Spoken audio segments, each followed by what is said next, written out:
Para dito sa ating bagyong si Francisco, nananatili pa rin naman ito sa typhoon category at ito'y huling namataan sa line 320 kilometers east ng Calayan, Cagayan. May taglay na lakas na hangin na 165 kilometers per hour malapit sa sentro at pagbugso na umaabot ng 205 kilometers per hour. Ito'y kumikilos northward, mabagal po ang kanyang pagkilos kaya inaasahan po natin magtatagal pa po ito sa ating Philippine Area of Responsibility hanggang Friday. Samantala, dahil dito sa bagyong si Francisco, hinihila nito ang southwest monsoon or habagat na nagdadala po ng mga kalat-kalat na pag-ulan dito sa malaking bahagi ng ating bansa. Para naman dito sa ating severe winds, mga hangin na dulot po nitong southwest monsoon at ni Francisco, inaasahan po natin makakaranas pa rin po ng malalakas na bugso ng hangin dito sa most areas sa Luzon, buong Visayas at ilang bahagi ng Mindanao. Inaasahan po natin sa buong malaking bahagi ng Luzon, Visayas at ilang bahagi pa rin po ng ating Mindanao. Thursday, June 25, most areas po ng Luzon sa Panay Island, Negros Occidental at Northern Samar. Dahil dito sa bagyong si Francisco, meron pa rin tayong tropical cyclone wind signal number 1 dito sa Batanes, northeastern portion ng Cagayan kasama na ang Babuyan Islands.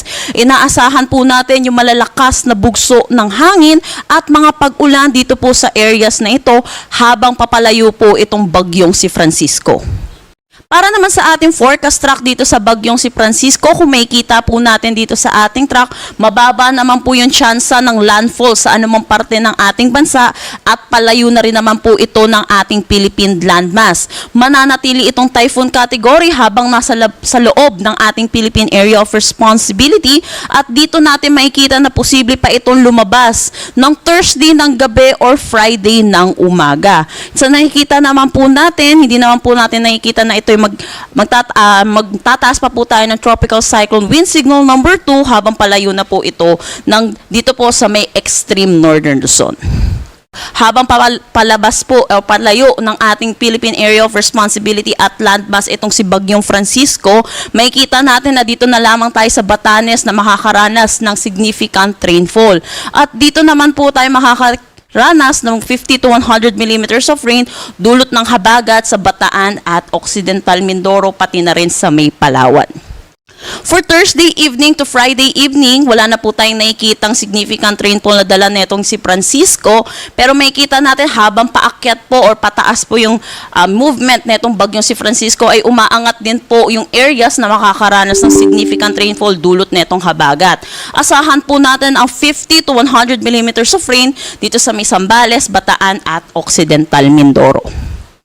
Para naman dito sa bagyo po natin na pinabantayan na nasa labas ng ating Philippine Area of Responsibility, tropical storm category po ito na may international name na Higos. Dahil inaasahan po natin na ito'y papasok ng ating Philippine Area of Responsibility at tatawagin nating Gardo.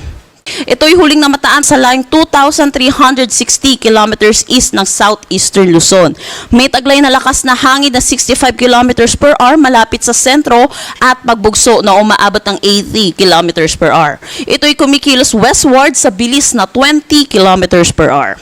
Para naman sa ating forecast track dito sa bagyong si Higos na magiging gardo po natin, makikita natin papasok ito bilang isang severe tropical storm by Thursday po at lalabas naman din po ito by Friday. Ito po ay dadapis lamang po dito sa corner ng ating Philippine Area of Responsibility na boundary at makikita natin malayo po ito sa ating kalupan kaya wala po tayong inaasahan na direct ng epekto sa anumang parte ng ating bansa dito sa bagyong si Gardo.